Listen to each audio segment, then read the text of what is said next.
Welcome to Blaffer Art Museum's Best of Summer Arts, part of Museums from Home.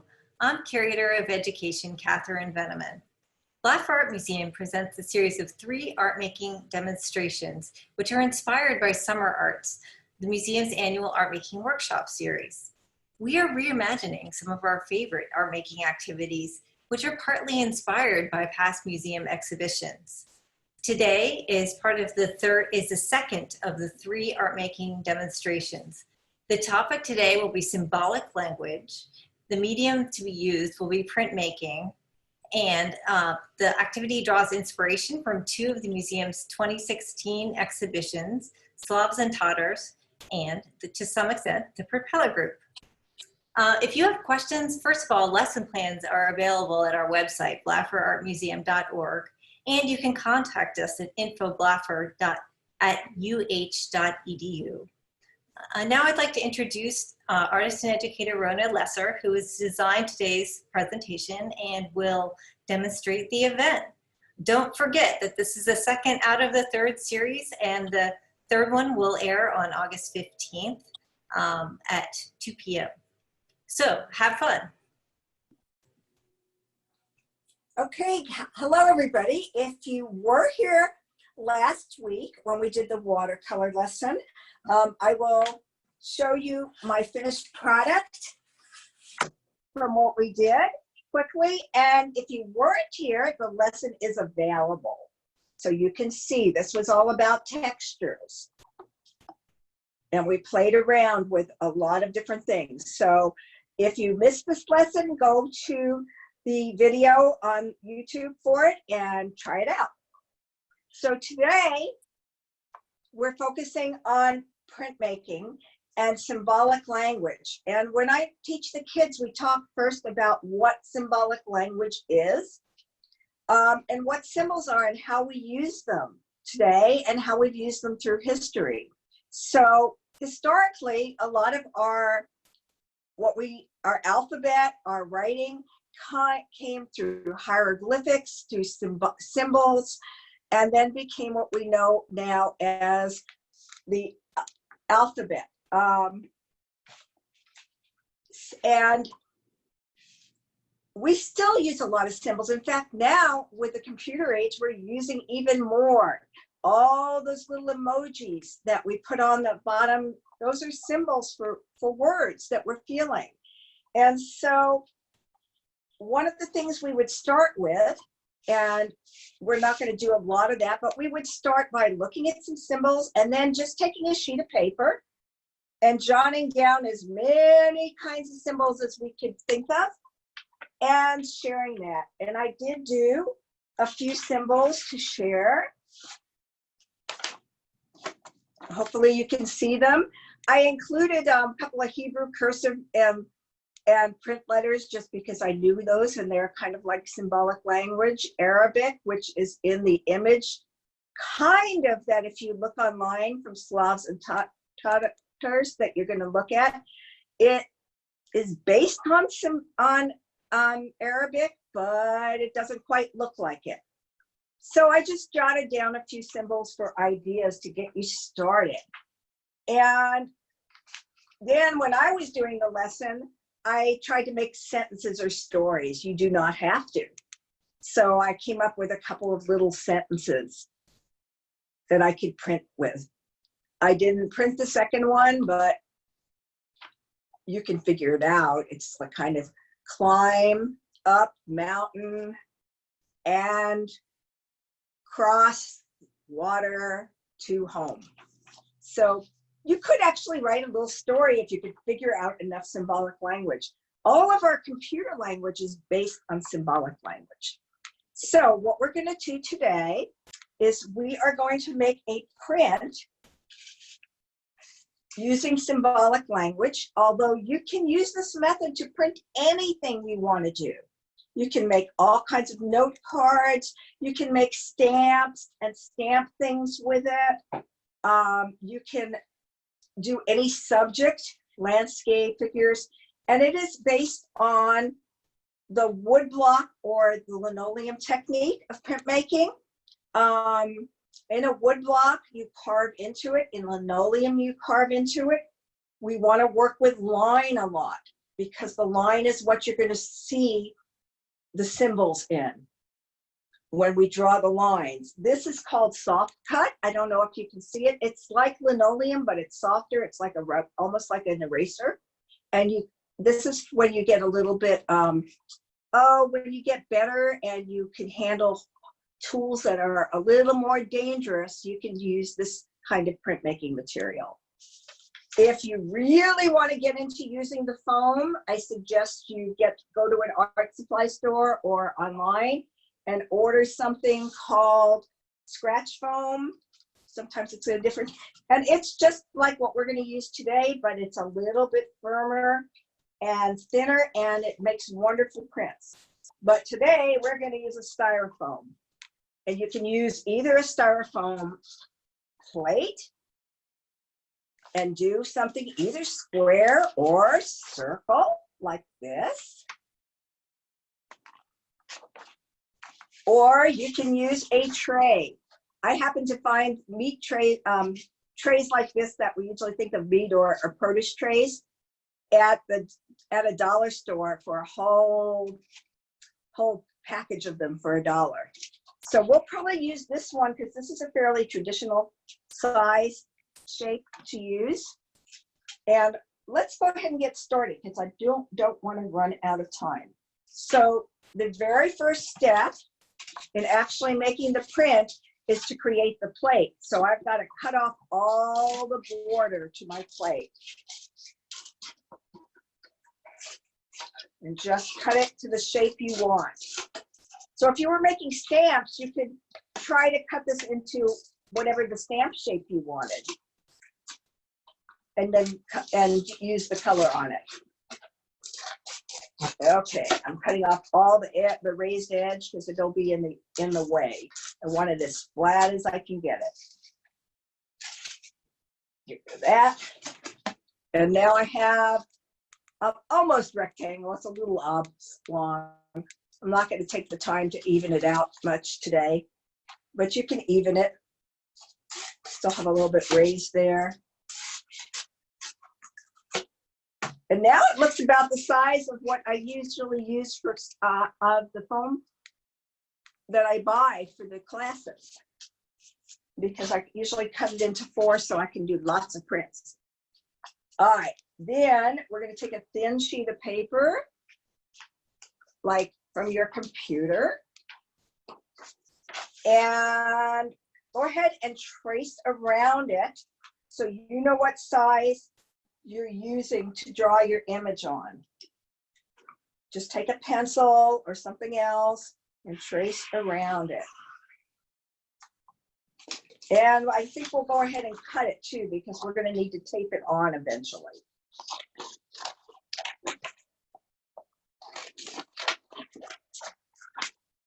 Okay, so one thing about prints is that you are getting the opposite of what you see. So if I am printing, it's kind of like me holding it in a camera because you're going to see it backwards. So you have to be really careful about how we indent it. So we can write on our piece of paper frontwards, and then we're going to reverse it so that our printmaking is not, our message is not backwards, it's frontwards. I made a mistake once on a big piece of that foam I showed, of that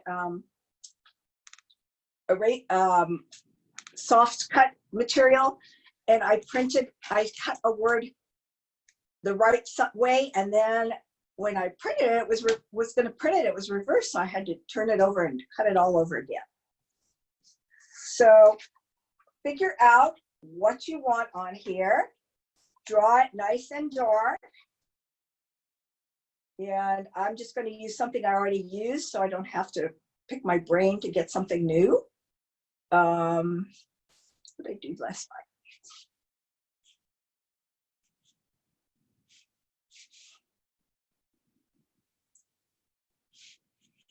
All right, I'll just use the same one I just showed you so that, whoop, I almost did it backwards, drew it backwards.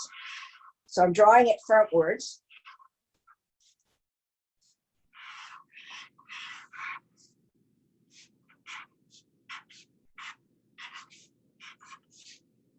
And I am using a letter in this. If you could think of another way to do the U, that's fine. But all our letters are symbols for the sounds we make with them.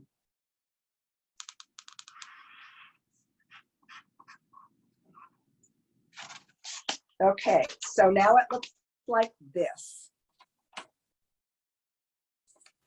I, and a heart for love, you. This would be a great Valentine's card. We are going to take that and we're going to tape it so the drawing side is underneath. If you cannot see your drawing, take it and go back over it with just any dark marker, because you want to be able to see through it. So if your pencil wasn't dark enough,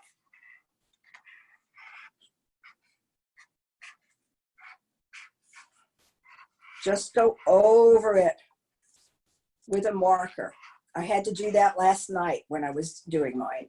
The pencil just was, even using a really dark pencil, it was really hard to see. Now that it's marker, I can see it through a lot easier.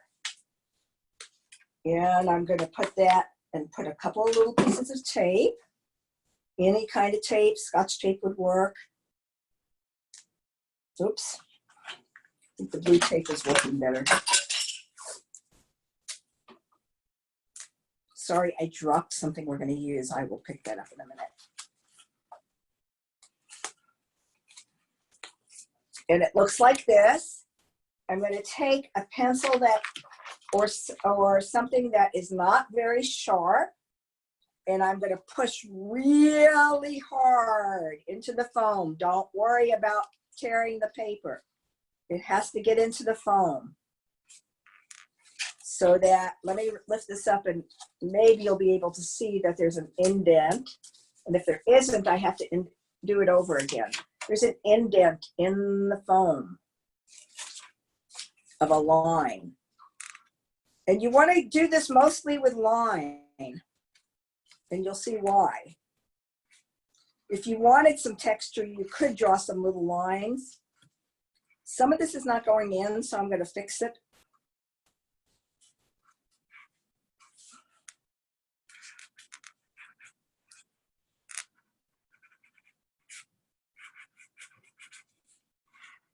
Partly because I'm using a styrofoam tray rather than the soft cut. It's really hard. It's a little harder to get it into this rather than the stuff, the scratch foam you can buy. That's a little bit firmer. All right, it went in pretty well. If there's some parts that didn't, just take your pencil and mush it in some more. Just don't try not to go all the way through. If you wanted to add to your design, you could do that directly onto this plate. So this is your printing plate. And when we're doing this kind of printing, the idea is to make multiples. Just like a printer for your computer or anything else, we want to make multiples, not just one. Sometimes the kids finish one and they want to start a whole new plate. I'm like, no, make some more. All right, so I've got that. I'm going to tape this off because we're going to tape on a clean sheet of paper. So you can print make on almost any kind of paper. I have the thin paper like I just used. You could use colored paper, construction paper, whatever you have. If you want an edge on it so that it's, say, in the middle, we're going to tape you can kind of trace around it very lightly so you know where it goes. That's called registering your print. But because we want it to stay in the same place, because we're going to add each color by itself, I'm going to put the tape on again. So so I can gently lift it up and put it back like that, like a flap. And since we're focusing on marker prints today, because it's really easy, because these are things you have, a lot of you. Just a water-based marker. These are Crayolas. Could be any brand, but they need to be pretty new because they need to be nice and wet. And what I'm going to do is I'm going to pick a color, any color, and I'm going to color part of my plate quickly. And I need the thing that's on the ground. So just a second. I'm going to put the tape back down like that. And then if you saw on your supply list, it's good to have something to push with. So I'm going to take this wooden spoon and push the area down. That's my printing press. You can use your fingers, but this adds a lot more pressure and it comes out a lot better. Then lift it and see if it came out. If it didn't come out enough and you don't, this is usually called an artist proof, the first print. You can go back and add some more marker because you've taped it and it'll go back in the same place. So I'm going to do that again because that didn't quite get as much color as I wanted it to have. Lift it up. Oh, now I can see my line where I drew my line. And you're just going to continue to color with another color or any colors you want. You have to do it fairly quickly because the marker's dry. And then it won't print.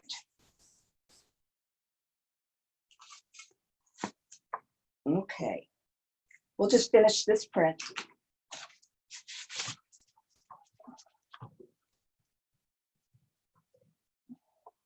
I'll show you some I made. Oh, that came out really nice. Yeah, and then the third one. I'm going to try another bright color like that would work really well. I don't remember what I used before. Oh, this one works. This is purple.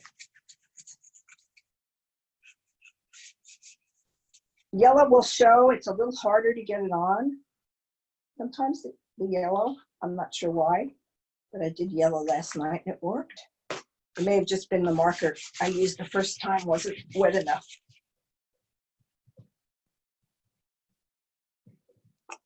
Just use all your muscles to push down, and we have a first print. Then we could take that plate off. If we wanted to change colors, we're just going to wet it. I'm just going to use a spray bottle, but you can use a wet paper towel. If my spray bottle doesn't spray, I'm going to. I don't have anywhere, or you can take it to your sink. I don't have a sink out in my studio. It's in my garage room, and I have to bring water out here. And then it's ready to start again with a different color. And you just repeat the whole action. So that's the basics of printmaking. You can use this lots of ways. You could decorate this whole page with collage or some kind of painting one week, maybe a watercolor like we did last week, or just color the paper and set it aside and then come back and print on top of it. I've done that in classes. You can take the border and decorate your borders with something. So I'm looking at my time. I'm going to go ahead and show you two other materials you can use instead of using the markers again. But the markers really are the simplest, and actually I got the clearest samples when I used my markers. But you can, if you have them at home, use tempera paint. And I'm just going to use my styrofoam plate as a palette, the one I did not use for this, for printmaking today. Oops. And I brought a little bit, and instead of putting it on, oh, I didn't get to show you what the other equipment for printmaking. So when people print make, they usually use printmaking ink, which is like this, comes in a tube. This is a water-based one that washes off. And they roll it out and they roll a brayer into the ink. This is a brayer, until it gets nice and squeaky. And then they roll it on the foam. And that gets you either one color, or if you do a couple of colors, you can get what's called a rainbow print. But those are all special supplies. I did do one, if I can find it, with that. Doesn't appear to be really handy. Oh, nope.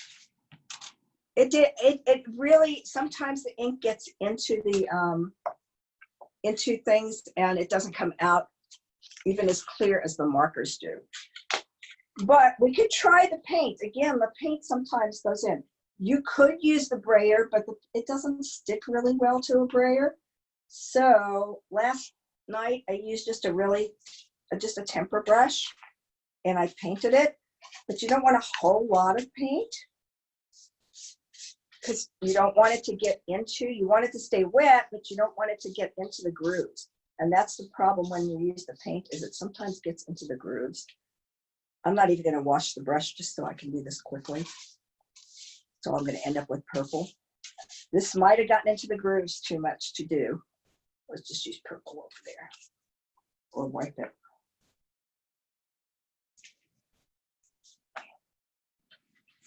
This is probably gonna come out a little orange because I didn't clean my brush. All right. You can go all the way to the edge, which I did not do on the other one. You cover the whole plate.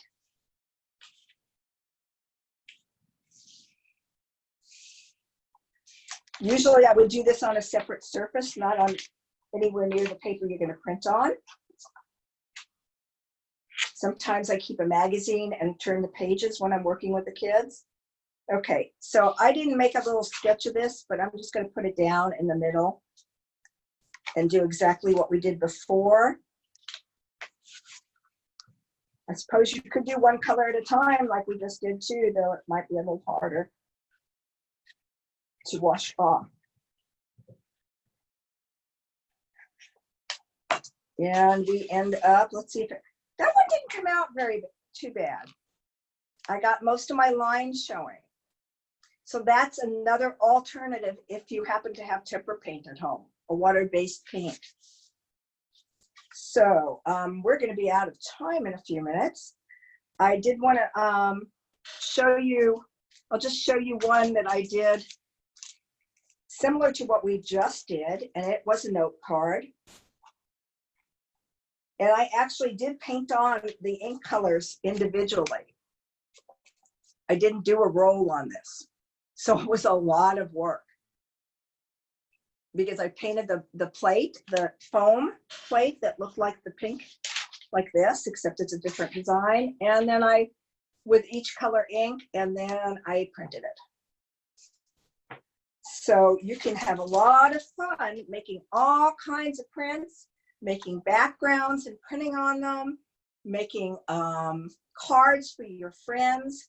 If you cut it small into a shape and decorate it with some texture, you can have a little stamp that you could repeat, put a little tape on the back, and then so you can hold it and stamp, because stamping is just another kind of printmaking. So I hope you've enjoyed this lesson and that you'll come back again. This was the round one out of the round plate. So you can do all kinds of shapes. This was the one with paint off the round plate.